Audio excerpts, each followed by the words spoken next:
দেবাসুর সম্পদ বিভাগ যোগ আমরা পড়ছি।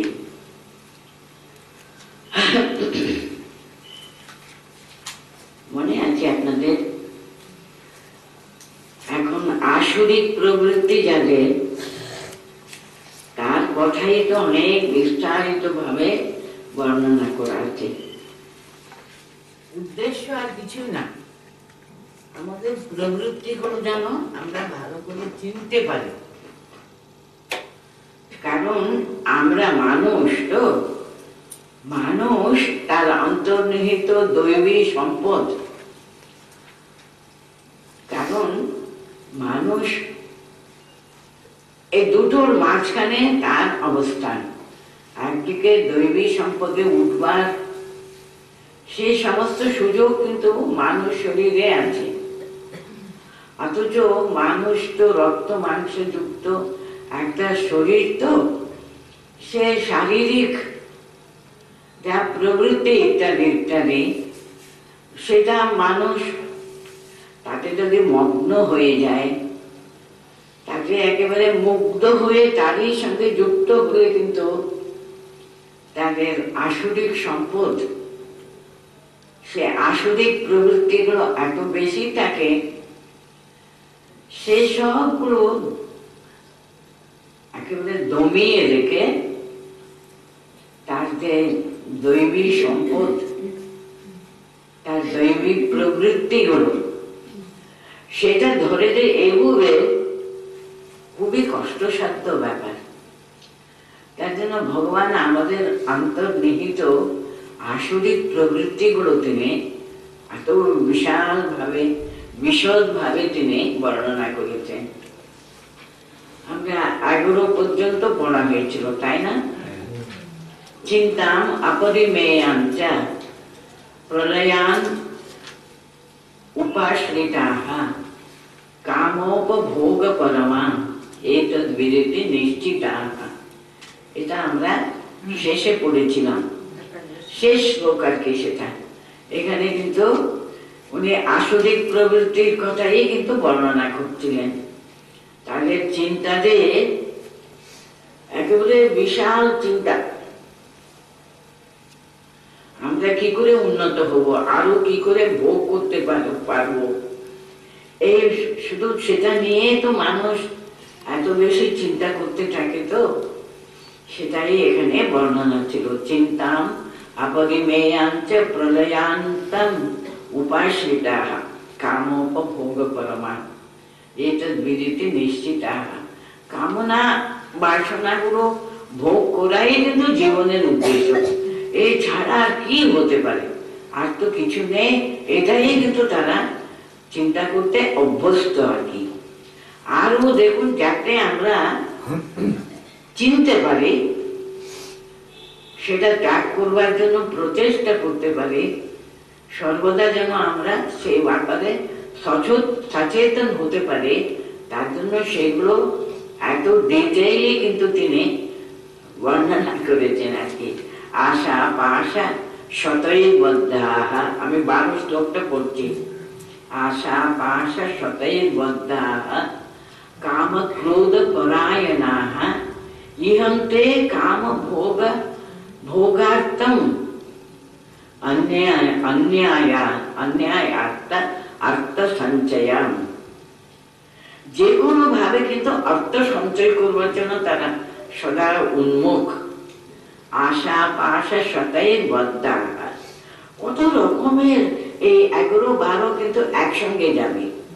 আমরা 11 পড়েছি না, চিন্তাম অপরিমেয়াঞ্চ প্রলয়ান্তম উপাশ্রিতাঃ। কত চিন্তা, কত কি, কিসের জন্য চিন্তা? কাম উপভোগ পরমা। ওরা নিশ্চিত ভাবে জানে, কি জানে? আমাদের যা ইচ্ছা, আমাদের কামনা বাসনা চরিতার্থ করাই কিন্তু জীবনের উদ্দেশ্য, এর চেয়ে আর কি হতে পারে? এরকম তো ওদের চিন্তা। দেখুন, ওটাই কন্টিনিউ হয়েছে 12 শ্লোকেও কিন্তু।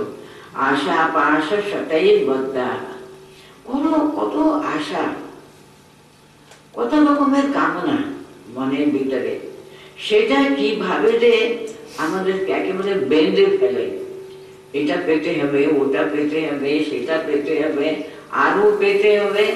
একবার মানুষ যদি কামনা বাসনার দ্বারা যদি বদ্ধ হয়ে যান, তাহলে কামনা বাসনার জন্য অন্ত থাকে না, ইতি করতে পারবে না ও।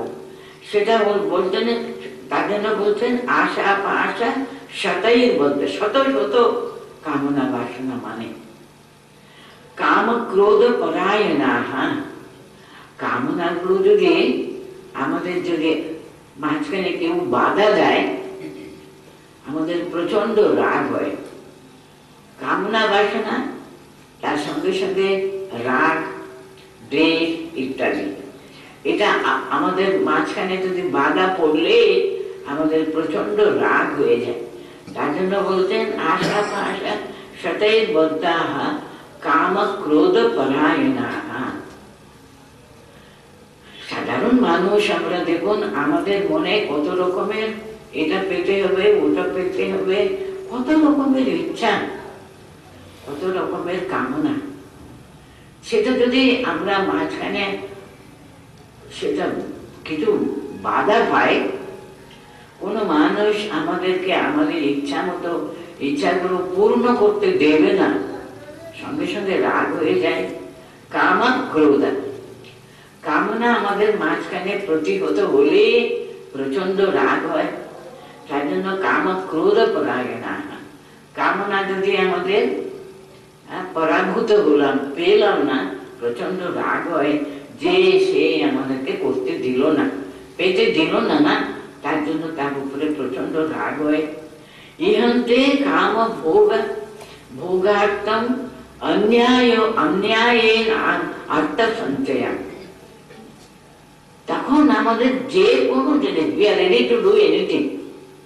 মানুষ কামনা যদি মাঝখানে যদি প্রতিহত হলো, বাধা সৃষ্টি হলো, তাতে প্রচন্ড রাগ হয়। সাধারণ মানুষ কিন্তু বিবেচনা করতে ভুলে যায়। যে জিনিস পাবার জন্য আমরা প্রাণপণ চেষ্টা করছি, সেটা থেকে মাঝখানে বাধা পড়লো, তার উপরে প্রচন্ড রাগ হয়। সে রাগে কিন্তু আমরা এমন অন্ধ হয়ে যাব, সে প্রচন্ড রাগে তখন ক্রোধে কি করব না করব, কাম ক্রোধ পরায়ণা। ইহন্তে কাম ভোগার্থ অন্যায়েন অর্থ সঞ্চয়। Then we are ready to do anything। অন্যায় হোক, সেটা অত্যন্ত আমাদের করা অনুচিত, আমরা এইসব বিবেচনার দিকে তাকাবই না।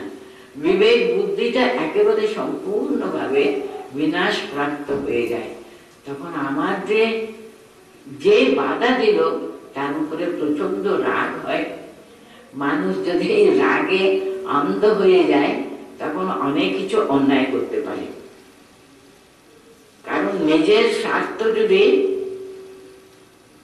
প্রতিহত হলো, তখন প্রচন্ড রাগ। ইহন্তে বলতেন তিনি, যে কোনো অসৎ ব্যক্তিও যদি তখন যদি ওই অসৎ উপায়ে যদি করতে চান, তার ইচ্ছাটা পূর্ণ করবার জন্য চেষ্টা করবে। এটা আমরা করে থাকি, এটা জানা এই বিষয়, ভালোই হয়েছে, তাড়াতাড়ি আমরা এটা শেষ করে দিলে ভালো। দেখুন ও কি কি চিন্তা করবে, তাও কিন্তু উনি অনেক ডিটেইলে বলছেন। ইদম অদ্যম ময়া লব্ধম, ইদম প্রাপ্ত মনোরথম, ইদম অস্তিদমিতি মে ভবিষ্যতি পুনর্ধনম, ইদম অদ্যম ময়া লব্ধম। এটা আমি আজকে পেলাম, এই জিনিসটা আমি লাভ করেছি আজকে, আমার ইচ্ছাটা চরিতার্থ হয়েছে, আজকে এটা আমার লাভ হলো। ইদম প্রাপ্তি, আমি আজকে এটা পেয়েছি, আমার এই যে মনোরথম, আমার ইচ্ছাটা আজকে আমি প্রাপ্ত হয়েছি, তাতে খুব আনন্দ। ইদম অস্তি ইদমিতি মে ভবিষ্যতি পুনর্ধনম, আজকে এটা পেয়েছি তো আমি আরো পাবার চেষ্টা করব, ভবিষ্যতে এটা আমি আরো উন্নতি করবার চেষ্টা করব। আজকে এইটুকু টাকা উপার্জন করেছি, আমি চেষ্টা করব তারপরে আরো অনেক বেশি যদি আমি লাভ করতে পারি, আরো কিছু পেতে পারি, মানুষ যদি একবার তার নিজের ইচ্ছা পূরণ করবার জন্যই যদি জীবনের ওটাই উদ্দেশ্য, আর কিছু উদ্দেশ্য নেই। ভালো হচ্ছে আমি কি সত্য পথে আছি তো নেই, ওসব বিবেচনা, বিবেক বুদ্ধিটা আস্তে আস্তে কমে যায়। কারণ আমাকে পেতে হবে, আমাকে পেতে হবে। এই যে এমন একটা অন্ধ, ইদম অদ্যম মায়া লব্ধম ইদম প্রাপ্তো মনোরথম ইদম অস্তিদমপি মে ভবিষ্যতি পুনর্ধনম। আরো পাবো, আজকে এটা লাভ হয়েছে, পরে আমি আরো আরো ইষ্ট বস্তুগুলো পাবার চেষ্টা করব। এই ধন তো আজকে আমি আমার কাছে আছে, ভবিষ্যতে কিন্তু আরো আমি অনেক কিছু লাভ করব। এরকম মানুষ অন্ধ হয়ে যায়। কামনা বাসনাকে যদি আমরা প্রশ্রয় দিই, তখন ধর্ম অধর্ম, ন্যায় অন্যায়, সেসব মানুষ আস্তে আস্তে ভুলে যায়। আমার ইচ্ছা পূর্ণ করবার জন্য মানুষ নিজের ইচ্ছাটা পূর্ণ করবার জন্য কি না করতে থাকে, এত অন্ধ হয়ে যায় ওই স্বার্থ পরবশ হয়ে। ইদম অস্তি ইদমপি মে, এটা হয়েছে, ভবিষ্যতে আরো অনেক কিছু আমি করবার চেষ্টা করব, সেই দিকে মন চলে যায় আর কি। আসো মায়া হতহা শত্রু হনিষ্যে চা অপরানপি। আজকে আমি আমার যাকে শত্রু মনে করি, কাকে আমি শত্রু মনে করব? আমার যে ইচ্ছা পূর্ণ করবার কেউ বাধা দিলে তখন আমার মনে হবে ও আমার শত্রু। তাকে কি করে আমি দমন করতে পারি? তাদের দেখুন, আসল আমাদের মনের যখন বিবেচনা সবগুলো মুছে যায়, তখন মানুষ অন্ধ হয়ে যায়। নিজের শুধু ইচ্ছা ছাড়া আর কোনো কিছু তখন তার মনে থাকে না আর কি। আসো মায়া হতম, এই শত্রুকে আমি একেবারে নষ্ট করি, পরাজিত করেছি। হ্যাঁ, এই শত্রুকে আমি আজকে বিনাশ করতে পেরেছি। আমি এর পরে শ্লোকটা করছি, এটা এত ডিটেইলি পড়বার কোনো দরকার নেই, এটা আমরা সবই বুঝতে পারবো। আমরা যখন আমাদের কামনা বাসনার দ্বারা এমন ভাবে প্রতিহত, এমন ভাবে আমরা তার হাতে পড়ে যাব, তখন আমাদের বিবেচনা, সত্য, যেটা আমাদের করা উচিত না উচিত নয়, ভালো না মন্দ, এই সবগুলো আস্তে আস্তে মুছে যায়। আসো মায়া হাতাহা শত্রু, আজকে আমি এই শত্রুকে একেবারে পরাজিত করেছি। মায়া হাতাহা, ওকে শেষ করে দিয়েছি আমি। হনিষ্যতে যা অপরানপি, দাঁড়াও না, দেখবে তুমি আর যে আমার বিরোধিতা করতে, সকলকে আমি শেষ করে দেব আস্তে আস্তে। হ্যাঁ, ঈশ্বর আহম আহম ভোগী। আচ্ছা, আমি তো সবই জয় করতে পারি, তখন যে ভগবান আছেন আমার মাথার উপরে, উনি আমাদের ভালো মন্দ যেটা বিচার করেন, উনি আমার যেটা উচিত করা না উচিত করা নয় সেটা বিবেচনা না করে, স্বার্থ যখন এত বড় হয়ে যায় না, মানুষ স্বার্থ পরবশ হয়ে কি না অনিষ্ট করতে পারে, সেটা এখানে দেখুন ভগবান নিজের মুখে বুঝাচ্ছেন। উনি কিরকম ভাবে আমরা যখন অসৎ পথে যদি এগোবো, সে আমরা নামতেই থাকবো, বুঝতেই পারবো না কত নেমে গেছে, কোথায় চলে যাচ্ছি, সে আমাদের কোনো ধারণার ভিতরে আসবে না। আমি শুধু তখন কোন দিকে তাকাচ্ছি, আমার ইচ্ছাটা পূর্ণ হবে, আমার ইচ্ছাটা তখন বড়, আর কোনো দিকে মনটা একেবারে চিন্তাই করবে না আর কি। আসো মায়া হতহা শত্রু হনিষ্যে যা অপরানপি, দাঁড়াও না, দেখাচ্ছে অন্যদেরও আমি জয় করতে পারবো বলে সেই দিকে মনটা চলে যায়। ঈশ্বর অহম অহম ভোগী সিদ্ধ হি অহম বলবান সুখী। এই দেখো, মানুষ স্বার্থপরবশ হয়ে কি না ভাবে, আরে আমাকে বিরোধিতা করবে, আমি দেখে নেব ওকে, এইরকম একটা ভাব তখন আমাদের কোথায় নিয়ে যাচ্ছে, আমরা কোথাও নেমে যাচ্ছি, তখন কিছু আমরা বুঝতে পারবো না। একবার যদি মনে আমরা যদি তাকে প্রশ্রয় দিই, আমাদের ইচ্ছাই আমরা একেবারে নিয়ে চলতে থাকবো, কোথায় চলে যাব? দেখুন, আমি তো ঈশ্বর, আমার উপরে কি আছে? ঈশ্বর মানে এখানে কি বলতে চাইছে মানুষ? আমি সব করতে পারি, সব যাই করতে পারি, সবই প্রাপ্ত হতে পারে, আমাকে কে শুধু শুধু এটা করতে পারে, প্রতিহত করতে পারে? এরকম ভাবে এগোতে থাকবো। আরো কত কি ভাবছেন উনি, আমাদের মনে বোধহয় এসব গুলো আসছে আর কি। শুধু আমরা দেখুন কেন বুঝাচ্ছেন উনি, দেখো এত দূরে আমরা নেমে যেতে পারি, তার জন্য সাবধান হব।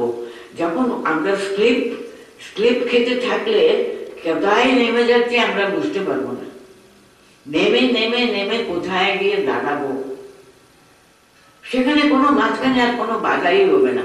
আমার মন শুধু স্বার্থ ছাড়া আর কিচ্ছু চিন্তা করবে না।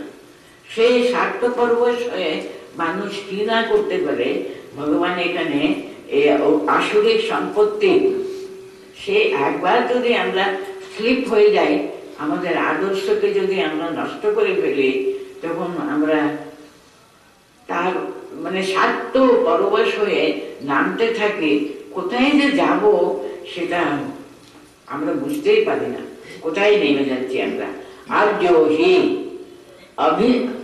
অভিনবামস্মি, আর্য অভিজনা अस्ति, কে অন্য अस्ति সাদৃশো মায়া, কে অন্য अस्ति সাদৃশো মায়া, কে আছে আমার মতো? আমি সব করতে পারি, কে না করতে পারে? ইচ্ছা করলে আমি সবচেয়ে বেশি ধনী, আমি ইচ্ছা করলে সব কিছু পেতে পারি। এরকম ভাবে অহংকারে ও নিজের ক্ষমতাটা ভুলে যায় যে আমার তুল্য আর কে হতে পারে এই জগতে, এরকম ভাবে তখন আমরা চিন্তা করতে আরম্ভ করব। यक्षे दास्यामि मोदिष्य इत्येत अज्ञानम अविमोहिताः। মানুষ অজ্ঞান পরবশ হয়ে কি না করতে পারে বলুন?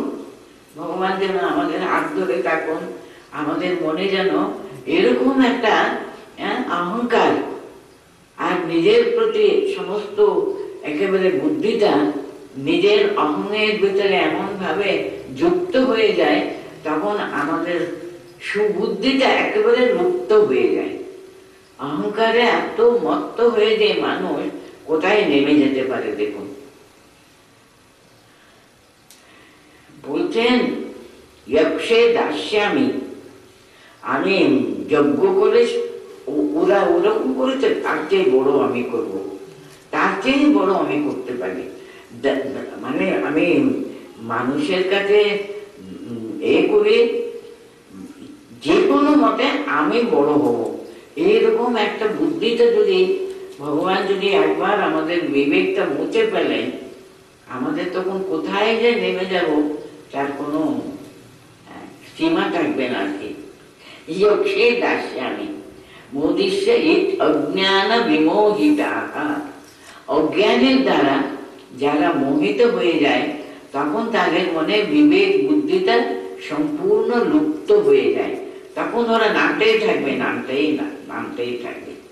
আবার বলতেন অনেক চিত্ত বিভ্রান্ত মোহজাল সমাবৃতাঃ প্রসক্তাঃ কাম ভোগেষু পতন্তে নরকেহি অশুচৌঃ। যারা অশুচি সম্পন্ন, এখানে কাকে বলছেন অশুচি সম্পন্ন? যাদের মনে শুভ চিন্তা শুভ কামনা আস্তে আস্তে আস্তে লুপ্ত হয়ে যায়, তারা তখন কি করে শুচি বলতে পারবো আমরা? শুধু অশুচ চিন্তা, অশুভ চিন্তায় পরিপূর্ণ, সকলের শুধু অমঙ্গলই ওরা চায়, নিজের শুধু সবকিছু ভালো হোক, অন্য লোকেদের যাই হোক তা সেদিকে ওদের কোনো রকমের মনই থাকে না। তার জন্য ওদেরকে অশুচ বলছেন উনি, ওরা শুচি সম্পন্ন নন আর কি, সেরকম বলছেন আর কি। এমন কামনা বাসনা মানুষকে এমন প্রলোভন দেখায় না, তখন মানুষের বিবেক বুদ্ধিটা সম্পূর্ণভাবে লুপ্ত হয়ে যায়। তার জন্য সবসময় আমাদের অন্তর্নিহিত সদ্গুণগুলো আমাদের ডিউটি, আমাদের কর্তব্য সম্পূর্ণ আমরা বিমোহিত হয়ে যাই। তখন কি জানি মানুষ এমন ভাবে প্রলুব্ধ হয়ে যায়, সকলের অনিষ্ট হোক তাতে কিছু এসে যায়নি, আমার ইচ্ছাটা পরিপূর্ণ হলে হলো। সেরকম মানুষ কোনো কোনো সময় অজ্ঞানের দ্বারা এমন বিমোহিত হয়ে যায়, দেখুন ও বুঝতেই পারবে না আমি কেমন ভাবে নেমে নেমে নেমে কোথায় গিয়ে পড়বো, সে চিন্তাও করবে না। নরকে অশুচৌঃ, ওরা সবাইকে পতন্তি নরকে, কাম ভোগেষু প্রসক্তাঃ, নিজের কামনা বাসনার প্রতি এমন আসক্ত হয়ে গেছে, অন্য কিছু দেখছে না, সম্পূর্ণভাবে অন্ধকার, ওই মোহ অন্ধকারে সম্পূর্ণভাবে তারা পতন্তি নরকে অশুচৌঃ। এরা এমন একটা অশুচি সম্পন্ন নরকে তারা পড়ে যায়, তখন ওরা নিজেরা বুঝতেই পারবে না। আত্মসম্ভাবিতাঃ স্তব্ধাঃ ধনমান মদান্বিতাঃ যজন্তে নামযজ্ঞন্তে দম্ভোন অবিধিপূর্বকম। সবসময় আত্মশ্লাঘা বলতে মানে আমি এটা পারবো, আমি সেটা পারবো, আমার মতো আর কেউ নেই, নিজেরই শুধু একেবারে তারা ঢাক বাজিয়ে বাজিয়ে শোনাচ্ছে সকলকে, আমি এই করেছি, আমি এই করেছি, আমি এটা করতে পারি, ওদের কথাই বলছেন। আত্মসম্ভাবিতাঃ স্তব্ধাঃ, কাকে উনি সব স্তব্ধা বলছেন? ওরা অত্যন্ত অবিনয়ী, মানে বাইরে আচরণ পর্যন্ত এত অসংযত হয়ে যায় আর কি, কে বড় কে ছোট কোনো দিকে না রেখে, না চিন্তা করে যা ইচ্ছা তাই করে যাবে আর কি, অসংযত। স্তব্ধাঃ ধন মান মদান্বিতাঃ, নিজের অহংকারে মত্ত হয়ে মদান্বিতাঃ, অহংকারে আর কি একেবারে বিমূঢ় হয়ে যায় তারা। যজন্তে নামযজ্ঞান্তে দম্ভেন অবিধিপূর্বকম, অনেক সময় তারা কিন্তু পূজা যজ্ঞ তখনকার দিনে পূজা মানে তো যজ্ঞ আচরণ করা, তারা অনেক অনেক টাকা পয়সা খরচা করে যজ্ঞ টজ্ঞ সবই করে মানুষকে দেখায়। আসরিক প্রবৃত্তি মানুষ বলছেন ওদেরকে, আসরিক ভাবে সম্পন্ন, মানে রাক্ষসের মতো শুধু স্বার্থ শক্তিটা, দম্ভটা আরো বড় করে ওটা প্রকাশ করবার জন্য ভীষণ ভাবে তারা ব্যস্ত। অহংকারম বলম দর্পম কামম ক্রোধম চ সংশ্রিতাঃ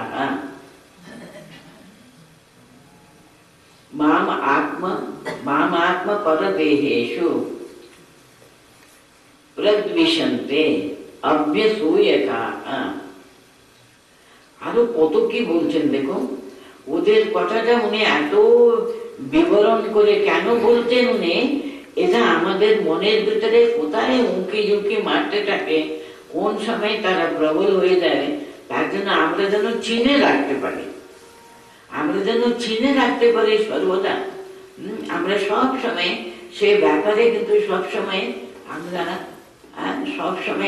একেবারে ভালো করে আমরা জানলে কোনটা ভুল রাস্তাগুলো বলে, কোথায় আমরা বিমোহিত হয়ে আর যেন ভুল না করি, তার জন্য মনের ভিতরে দাগ কেটে যায়। সেরকম ভাবে উনি বারে বারে এই কথাগুলো এত বিশদ ভাবে এখানে বর্ণনা করতেন, শুধু আমাদেরকে কনসিয়াস করে দেওয়ার জন্য, আমরা যেন সতর্ক থাকি কোন সময় আমাদের মনে আবার ওইসব অহংকার গুলো উঁকি ঝুঁকি মারতে থাকে, আমরা সেটা দমন করা দরকার, সবসময় দমন করা দরকার, কিন্তু না করে একটু প্রশ্রয় পেলে হলো, ওরা এত বড় হয়ে যায়। অহংকারম বলম দর্পম কামম ক্রোধম চ সংশ্রিতাঃ, এরা এই সবগুলো আশ্রয় করে আছে। তার জন্য বলতেন অহংকার, বলম, দর্পম কামং ক্রোধং চ সংশ্রিতাঃ মাম আত্মপরদেহেষু প্রদ্বিষন্তে অভ্যসূয়কাঃ। মাম বলতেন মানে আমরা যখন আরেকটা মানুষকে যদি বিদ্বেষ করি, তখন আমি কি ওই মানুষকে বিদ্বেষ করি তা নয়, ভগবান তো ওদের ভিতরে তো আছেন, আমাকেই ওরা বিদ্বেষ করে। আমরা যদি অন্য মানুষে সবসময় ওদের প্রতি যদি আমাদের অহংকারে ওদের বিদ্বেষ করতে থাকি, ওদের প্রতি অন্যায় করতে থাকি, অবিচার করতে থাকি, ওদের কষ্ট দিতে থাকি, তখন আমরা কিন্তু উনি বলছেন মাম মাম আত্মা অপরদেহেষু, অন্যান্য শরীরে আমি তো ওখানে বাস করি, আমি তো সেখানে সমস্ত মানুষের ভিতরে আমি তো রয়েছি। ওরা অন্যকে বিদ্বেষ করা মানে আমাকেই বিদ্বেষ করে। অন্যকে যদি ওরা অন্যায় করে অবিচার করে আমাকেই তো করে ওরা। তার জন্য নিজের অহংকার তৃপ্তি করবার জন্য মাম আত্মপরদেহেষু আমাকে বিদ্বেষ করবে ওরা। প্রদ্বেষন্তেহং অভ্যসূয়কাঃ, এত বেশি অসূয়া পরবশ হয়ে যাব। অনেক সময় দেখবেন সাধারণ মানুষ সামান্য কিছু স্বার্থ সিদ্ধির জন্য অন্য মানুষকে কত কষ্ট দেয়, অন্য মানুষকে কত দুঃখ দেয়। ওরা বুঝতে পারে না নিজেদের অহংকার বাড়াবার জন্য কত কি অন্যায় করে যাচ্ছে। তার জন্য এখানে উনি বুঝাচ্ছেন আমাকেই তো অপমান করছে ওরা, আমাকেই তো বিদ্বেষ করছে। তার জন্য সর্বদেহে যাতে আমরা যেন সবাইকে ভালোবাসতে পারি, সবাইকে মঙ্গল চিন্তা করতে পারি। আমাদের দেশে দেখুন তাদের একেবারে প্রার্থনা, আপনারা যদি বেদ উপনিষদে দেখবেন প্রার্থনা মন্ত্রগুলো, সর্বস্তরত দুর্গানি সর্ব ভদ্রানি পশ্যতু সর্ব সদ্বুদ্ধিমাপ্নোতু সর্বহা সর্বত্র নন্দতু, এরকম ভাবে কিন্তু মানুষগুলো সকালবেলা উঠে প্রার্থনা করত। সকলের যেন আনন্দে থাকে, সকলের মঙ্গল হোক, সকলে যেন সম্পূর্ণ সুস্থ ভাবে যেন থাকুক, এরকম সকলের মঙ্গলের জন্য যে প্রার্থনা করা কিন্তু মানুষের উচিত সব সময়। সেটা না করে যদি মান আত্মা পরদেহেষু প্রদ্বিষন্তে, এত বিদ্বেষ করে আমাকে তো বিদ্বেষ করে। অন্য মানুষকে যদি আমরা সবসময় ওদের প্রতি একেবারে হিংসা করতে থাকলে ভগবানকে তো আমরা করছি, এটা আমরা ভুলে যাই। আর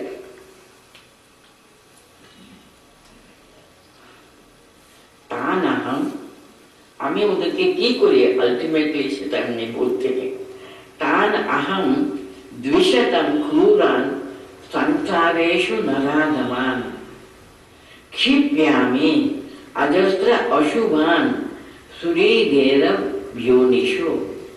মানে আসরিক শক্তি সম্পন্ন যদি আমরা বেশি ভাবে যদি প্রকাশ করি, তাহলে মনুষ্য শরীরে থাকা তো উচিত না। তো তার জন্য ভগবান তাদের মৃত্যুর পরে এমন তারা জন্ম নেয়, খুব হিংসা প্রবৃত্ত কত রকমের এসব প্রাণীগুলো আছে না, সে দেহে ওদেরকে ফেলে দেয়। যাতে তোমরা তো মানুষকে ভালোবাসো না, তোমরা তো সবসময় অন্যের একেবারে বিদ্বেষ করতে থাকো, তোমরা বরং তো সাপ বাঘ ইত্যাদি ইত্যাদি যেটা অত্যন্ত খারাপ মানুষ সবাইকে কষ্ট দিতে থাকে, ওই রকম প্রাণী যাতে বলছেন সেসব প্রাণীদের শরীরে আমি ওদেরকে শিল্পে আমি ফেলে দিই। যার কারণ আমরা তো সবাই তো ভালোবাসতে জানি না, সেটা আমি আমার অন্তরে বাড়াইনি, সেটা আরো ভালো ভালো চিন্তা কোনোদিনও করবার অভ্যাস করিনি। সবসময় অন্যদের প্রতি আমাদের বিদ্বেষ হিংসা এইসব যদি আমরা মনে মনে সবসময় যদি আমরা প্রশ্রয় দিই, আমাদের তো ভগবান বলছেন তাহলে তোমরা মনুষ্য শরীরে কেন তোমরা আবার জন্মাবে, তোমরা বরঞ্চ ওইসব প্রকাশ করবার জন্য কত রকমের প্রাণী আছে ওইসব জায়গাতে তাই করবে যাও বলে আমাদেরকে আরো আমাদেরকে ক্ষিপ্যামি আজস্রা অশুভ আসুরের দ্বেষে যোনিষু, ওসব শরীরে আমি ওদেরকে ফেলে দিই। আসুরিং योनि मापन्ना मूढ़ा जन्मनि जन्मनि माम अप्राप्य कौन्तेय ततो यान्ति अधमां गतिम्। আসুরিং योनि आपन्ना मूढ़ा जन्मनि जन्मनि। আচ্ছা, একটা মানুষ ছিল, মানুষের মতো আচরণ আমরা করলাম না, তখন ভগবান বলতেন যখন তোমরা মানুষ মান হোস, তাই না, মানুষের ডেফিনেশন হলো মান হোস বলেছেন। তার মানে আমরা যে মান হোস, মানুষের মতো আমাদের সবকিছু আচরণ হওয়া উচিত। কারণ যার মনুষ্য জন্ম হলো সমস্ত জন্মের শ্রেষ্ঠ, সর্বশ্রেষ্ঠ জন্ম হলো মানুষ জন্ম। কেন? মানুষ জন্মেই কিন্তু এই বিবেক বুদ্ধি থাকে, কোনটা ভালো কোনটা মন্দ এটা বিচার করবার যে বুদ্ধিটা মানুষেরই থাকে। মানুষই কিন্তু এই বিচার করবার ক্ষমতা ওনার এই শরীরে থাকে। অন্য কোনো জীবজন্তু কিন্তু কখনো কিন্তু সেই বিচার করে কোনো কিছু কাজ করে কখনো করে না। ওদের যা প্রবৃত্তি, সাপকে ইচ্ছা করে সবাইকে কামড়ায়, ওটাই প্রবৃত্তি। যে একটুখানি ওকে আঘাত করলো সঙ্গে সঙ্গে ও তাকে প্রতিহিংসা করবেই করবে, সেটা ওর নেচার, কিন্তু ওটা নিয়ে সে জন্মেছে। কিন্তু মানুষ ও বিচার করে, ও ইচ্ছা করে করেছে, অজ্ঞান পরবশ হয়ে করেছে, জানে না, সে ক্ষমা করা উচিত আমার। এসব বুদ্ধিটা কিন্তু মানুষের ভিতরে আছে।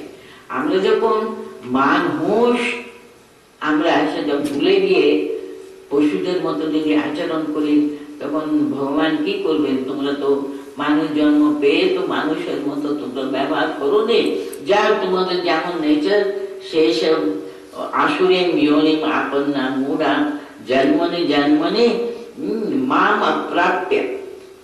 দেখুন, ওইসব প্রাণীদের শরীরে আমরা জন্মালে ভগবানের দিকে এগোবার কোনো চান্সই নেই, কারণ ওদের ওইরকম প্রবৃত্তিই নেই। তারা আরো আরো আরো আরো নেমে নেমে নেমে কোথায় চলে যাবে।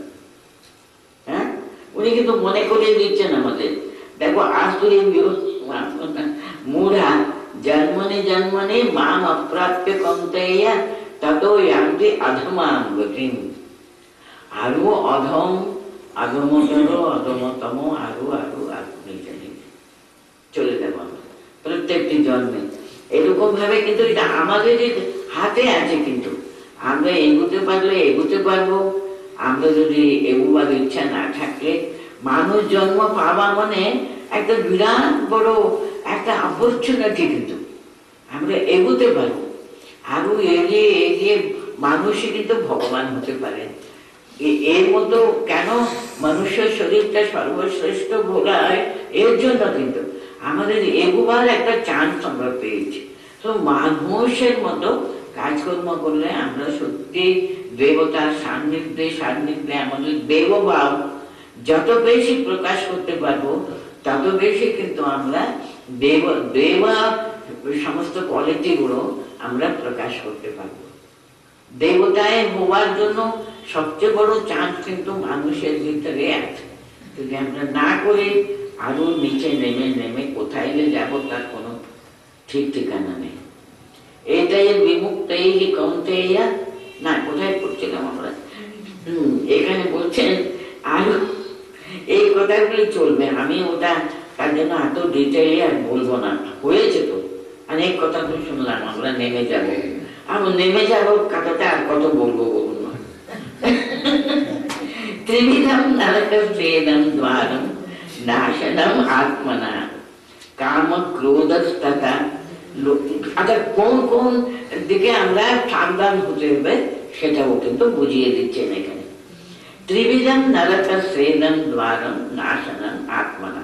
আচ্ছা, আমাদের আত্মিক মানে আমরা দৈবী ভাবটা ধরে ধরে ধরে এগোবো, তা সেটা করতে দেয় না কোনটা কোনটা আমাদের গুণগুলো, কোন গুণের দিকে আমরা সাবধান থাকবো তাহলে আমরা ওই দিকে যাচ্ছি না, সেটাও কিন্তু বুঝিয়ে দিচ্ছে। ত্রিবিধম নরক শ্রেণম দ্বারম নাশনম আত্মনা কামঃ ক্রোধঃ তথা লোভস্তু আত্মত্রয়ম ত্যজেৎ। কি কি জিনিস আমরা সাবধানে থাকবো, এই জিনিসগুলো একটু মাত্র আমাদের কাছে আশ্রয় নিতে এলে আমরা সাবধান হয়ে যাব। কোনটা? প্রথম বলতেন কামনা বাসনাগুলো, ক্রোধ। কাম ক্রোধ শুধু একটা মুদ্রার এপিঠ আর ওইপিঠ। আমাদের কামনাগুলো প্রতিহত হলে আমাদের রাগ হয়ে যায়। সঙ্গে সঙ্গে দেখুন মনের ভিতরে যারা প্রতিহত করলো তাদের প্রতি রাগ হয়। সে রাগে মাথায় মানুষ বুদ্ধি টুদ্ধি সব কোথায় লুপ্ত হয়ে যায়, তখন মানুষের পশুরও অধম হয়ে যায়। তার জন্য কাম, তারপরে ক্রোধ, কামঃ ক্রোধঃ তথা লোভঃ, এই তিনটে হলো নরকের দিকে নিয়ে যাওয়ার জন্য বিরাট বড় বড় দরজাগুলো। কিন্তু একটা হলো কামনা, একটা হলো ক্রোধ, আর একটা হলো লোভ। বলে দিচ্ছেন কিন্তু কোনটা কোনটা ব্যাপারে তোমরা সাবধান হও, তাহলে দেখবে আমাকে তখন পাবার কোনো উপায়ই থাকবে না। নাশনম আত্মনঃ, আধ্যাত্মিক মানে আত্মভাব আমরা এতটুকু কিন্তু পালন করতে পারবো না যদি আমরা কামনা বশবর্তী হওয়া, ক্রোধের বশবর্তী হওয়া এবং লোভ যেটুকু আছে সেটাকে আমরা তাকে তৃপ্তি না, আমরা আরো যতই মানুষ যদি লোভে, লোভ অপহতস্ত্ব বলা হয়েছে আমাদের শাস্ত্রে, লোভের বশবর্তী হলে আমাদের যে আত্মিক স্বভাবটা সম্পূর্ণভাবে লুপ্ত হয়ে যায়। আমি যে আত্মা, এই আত্মা যে সর্বভূতে বিরাজ করে, আমরা কিন্তু যেটা আছে তাকে তৃপ্তি, সেটা না হয়ে এটা পেলাম না কেন, ওটা পেলাম না কেন, আমার উচিত না, আমার সত্যি সত্যি সেটা পাবো এটা চিন্তা করাও কিন্তু উচিত না। কিন্তু আমি ভাবছি সবটা আমার হচ্ছে না কেন, অথচ তার জন্য আমার কোনো খাটবো, তার জন্য যা ন্যায্য ভাবে আমাদের এগুতে হবে সেদিকে মন নেয়, কিন্তু আমি পেলাম না কেন বলে আমার রাগ। তার জন্য ভগবান বুঝিয়ে দিচ্ছেন আমাদের কামঃ ক্রোধঃ তথা লোভস্তম अस्माकं तत्सयं त्यजेत। এটা মানুষ সবসময় দূর করে দেবে আর কি, কামনা আর তার সঙ্গে সঙ্গে রাগ আর তার সঙ্গে সঙ্গে লোভ। এটা চিনতে কিন্তু কোনো অসুবিধা হয় না।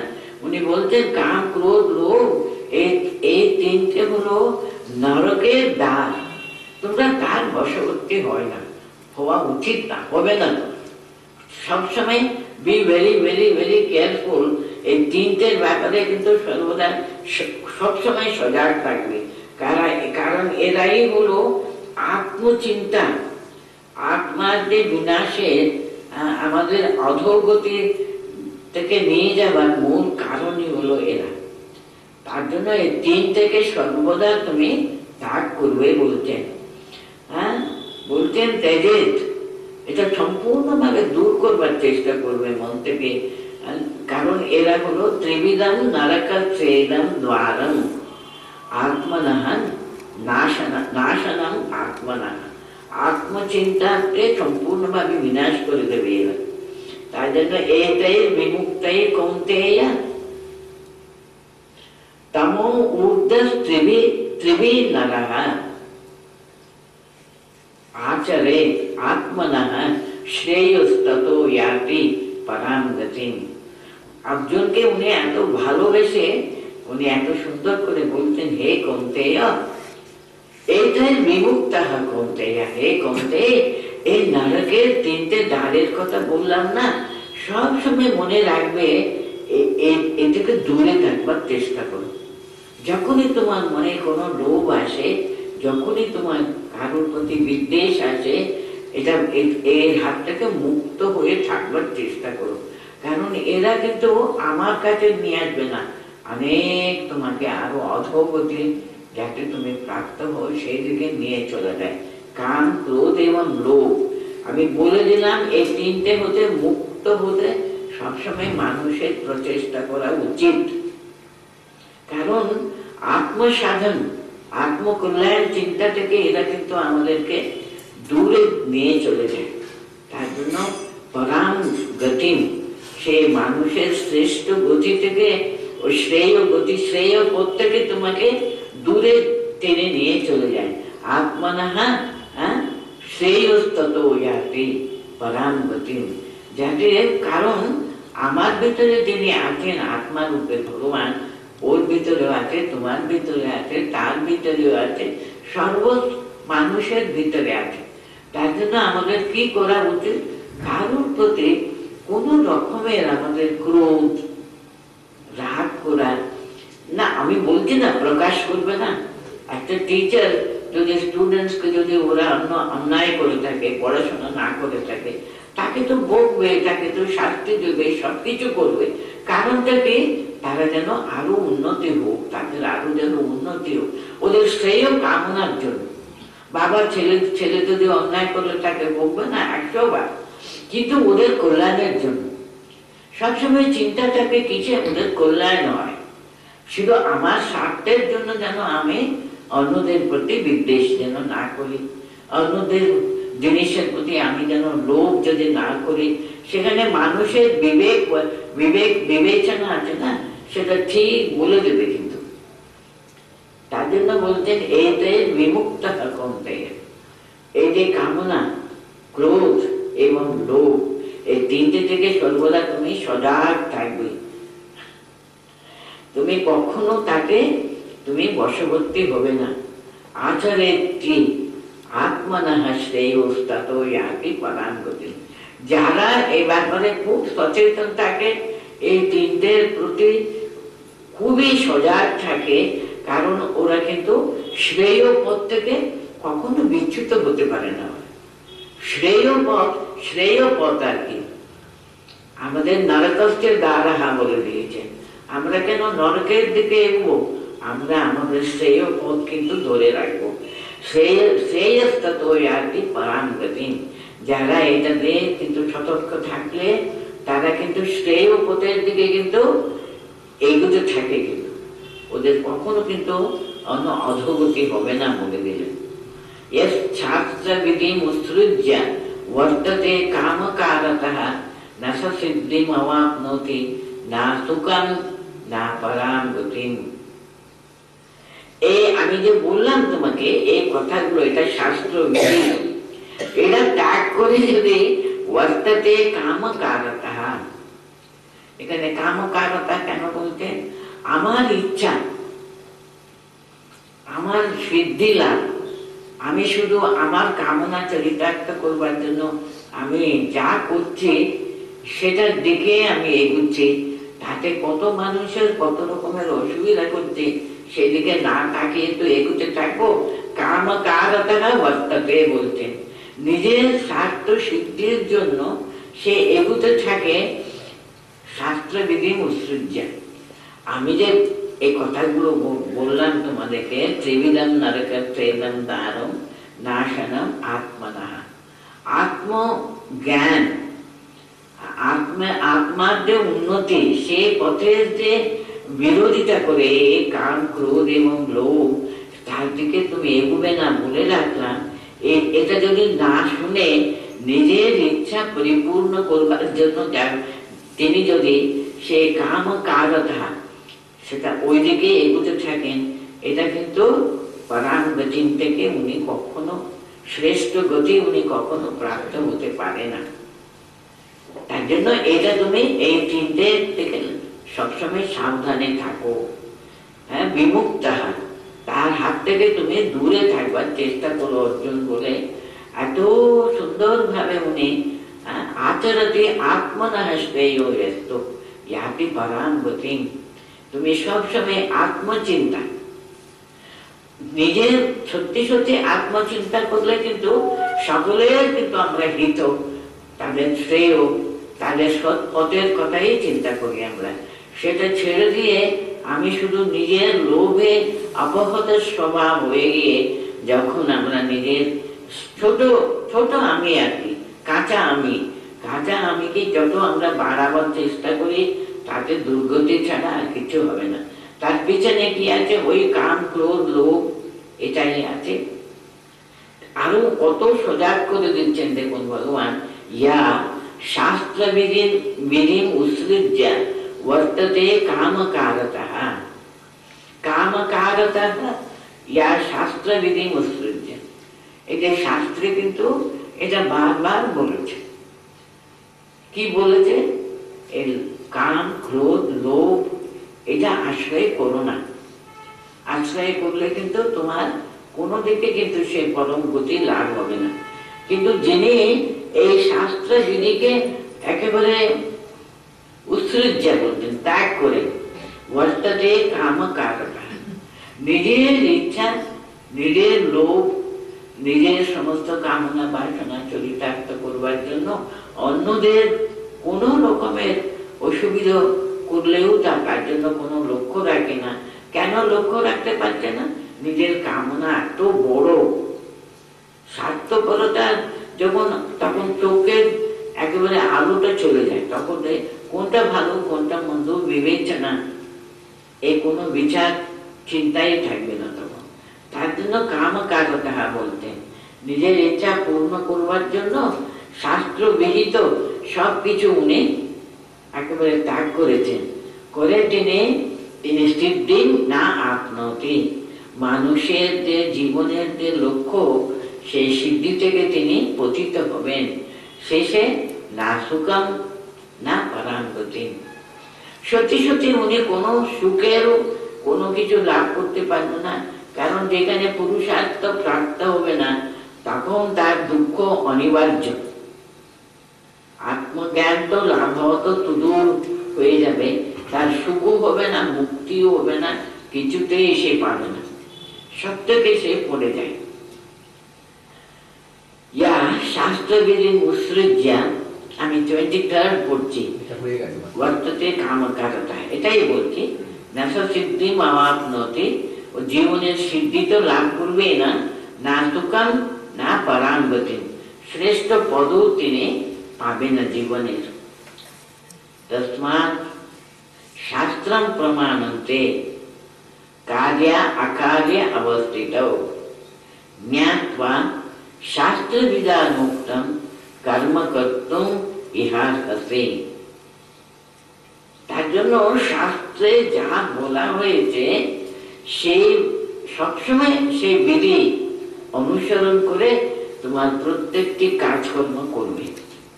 কার্য অকার্য অবস্থিত, কোনটা করা উচিত বলেছে শাস্ত্র, কোনটা করা উচিত নেই বলেছে, সেটা ভালো করে জেনে নাও। তার জন্য শাস্ত্রে যা বলা হয়েছে তাই করবে। যেমন বলেছে সত্য কথা বলবে, কখনো অপরের দ্রব্য তার প্রতি লোভ করো না তুমি। এরকম আমাদেরকে জানি না, সবই জানি, কিন্তু মানুষ লোভ অপহত স্বভাব। যখন মনের ভিতরে একবার লোভটা ঢুকবার আমরা সুযোগ করে দিই না, সে জানবে না কোনটা করা উচিত কোনটা করা উচিত না। না এমন ভাবে লোভের দ্বারা আমাদের সমস্ত জ্ঞান, আমাদের সমস্ত কিছু সংযত সবকিছু দূর হয়ে যায় তখন। তার জন্য লোভ অপহতের স্বভাব যেন কখনো না হয়। তার জন্য বলতেন তস্মাৎ শাস্ত্রম প্রমাণন্তে, শাস্ত্র যেমন ভাবে আমাদের বিধি, আমাদের প্রত্যেকটি কর্তব্য, আমরা যেন শাস্ত্রের বিধি যেন মেনে চলতে পারি। সুতরাং আমরা শাস্ত্রের নির্দেশগুলি সবসময় যাতে আমরা পালন করতে পারি, সেটাই উনি বারবার এখানে কার্য অকার্য ব্যবস্থিত। শাস্ত্র যেটা বলেছে এটা অকার্য, এটা করা উচিত না, সেটা যদি আমরা করি তাতে কিন্তু আমাদের মন তখন অত্যন্ত আসৎ পথের দিকে ঘুরতে হবে আমাদের। এটা জেনে নিয়ে শাস্ত্র বিধানোক্তম কর্ম কর্তুম ইহার্হসি, শাস্ত্রের কথাটা সবসময় তোমরা মেনে চলো। বলছেন উনি বারে বারে শাস্ত্রতে যেটা বিধি আছে, যেটা নিষেধ আছে, এটা বলা হচ্ছে এটা করো না, এটা করো। সেটা আমরা কি ছোটবেলা থেকে তো জানি, তাই না বলুন? ছোটবেলা থেকে বলতে সত্যম, সত্য কথা করিবে ইত্যাদি ইত্যাদি, যেটা মানুষ জানে না তা নয়, কিন্তু ওই যে কাম, আর ক্রোধ আর লোভ, এই তিনটে যদি আমরা মনে প্রশ্ন যদি থাকে, তাহলে আমরা তখন কোনো কিছু আমাদের মনে থাকে না। শাস্ত্র কি বলেছে আমরা শাস্ত্র লঙ্ঘনই করতে থাকি। তিনি বলতেন শাস্ত্রবিধি উক্তম কর্ম করতুম, তোমার প্রতিটি কাজ যেন শাস্ত্র বিধি নিষেধ অনুসরণ করে যেন তুমি করো, তাহলে তুমি পরম শান্তি লাভ করবে। কর্ম অনুষ্ঠান সবসময় আমাদের শাস্ত্র বিধি নিষেধকে অনুসরণ করলে কখনো ভুল পথে তুমি যাবে না। এটা বলবার জন্য এত কথাগুলো বললেন। আমরা ষোড়শ অধ্যায় এটা কিন্তু শেষ করে দিচ্ছি। ষোড়শ অধ্যায়ে আমাদের দেখালো আমাদের দম্ভ দর্প লোভ ইত্যাদি ইত্যাদি প্রশ্রয় না দিয়ে শাস্ত্র যেমনটি বলেছে তাই যেন আমরা অনুসরণ করতে পারি। আমি যে শ্লোকগুলো আজকে আমরা পড়লু সেটা একবার পড়ে নি। এই অধ্যায়ের নাম ছিল কি? দৈবাসুর সম্পদ বিভাগ যোগ। দৈবগুণ প্রথম দিকে বললেন, তারপর তো অনেক বিশদ ভাবে আসরিক সম্পত্তির কথাই তো অনেক অনেক শ্লোকে বললেন। কারণ মানুষ আসরিক সম্পন্ন এত বেশি আমাদের সবসময় ভিতরে সবসময় থাকে, সেটা আমরা চিনতে পারি না। কামনা বাসনাগুলো এত প্রবল থাকে মানুষের, সেটাই প্রধান হয়ে যায়। আমার সুখ, আমার সম্পদ, আমার আমার আমার আমার আমার আমার এটা এত বেশি হয়ে যায়, তখন মানুষ এইসব বিধি নিয়ম নিষেধ কিছু না মেনে কোনটা ভালো কোনটা মন্দ এটা তখন মনে থাকে না। মানুষ এত বেশি বেশি সেই দিকে একেবারে মনটা চলে যায়।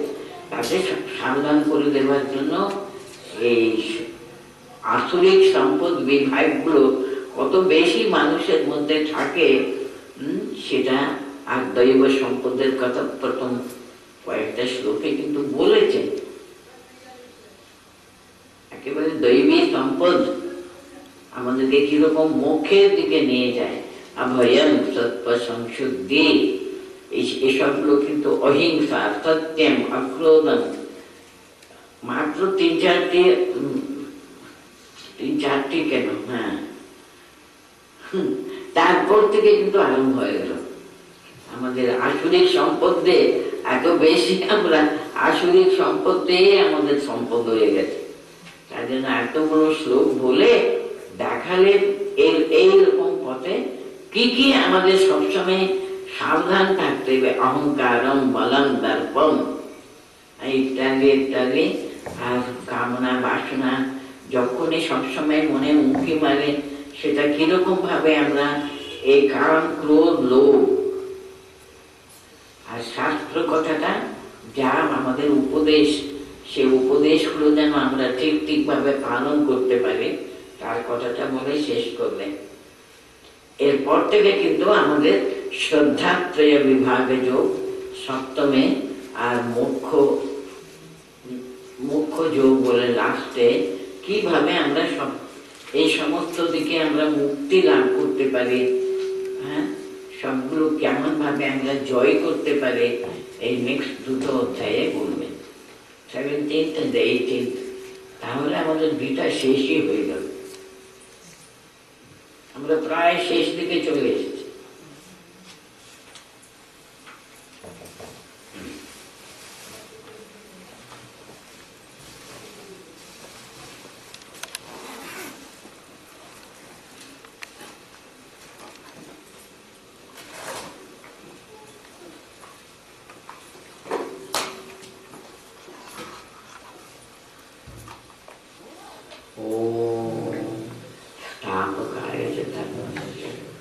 सर्वधर्म स्वरूपिणे অবতার বরিষ্ঠায় রামকৃষ্ণায় নমঃ। দেখুন, একটাই উপায়, সে ঠাকুরের কাছে শরণাগত হওয়া। আমরা বড় দুর্বল, আমরা এগোতে পারি না, অনেক সময় ঠিক ঠিক পথও বুঝতে পারি না। তুমি হাত ধরে থাকো, তুমি হাত ধরে থাকো, শরণাগত শরণাগত শরণাগত বলতে থাকলে, তার উপরে নির্ভর করতে পারলে, তার কাছে সবসময় এই যে শরণ নিতে পারলে, আমাদের ওই একটাই উপায়। ঠাকুর মা স্বামীজি যেন কৃপা করে আমাদের যেন হাত ধরে সৎ পথে মানুষের মতো আমরা যেন এগোতে পারি। মানুষের অন্তরে কাম, ক্রোধ, লোভ সবসময় থাকবে, থাকবে নাকি বলতে পারি আমরা। কোন সময় আমরা সেই তাদের বশবর্তী হয়ে যায়। তার জন্য আমি তোমার চরণে শরণ নিলাম।